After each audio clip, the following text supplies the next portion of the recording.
Okay, well, last year I had Noemi de la Puente call me to compose all the music for her one-act play, Danelle versus the Statue of Liberty, and we had a presentation at the Puerto Rican Traveling Theater, which went great, by the way.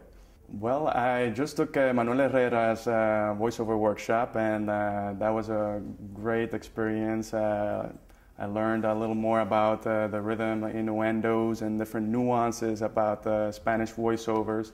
And I hadn't even finished Manuel's class when he had recommended me to Wendy Curiel, who sent me out to a Western Union voiceover audition. And I ended up booking it.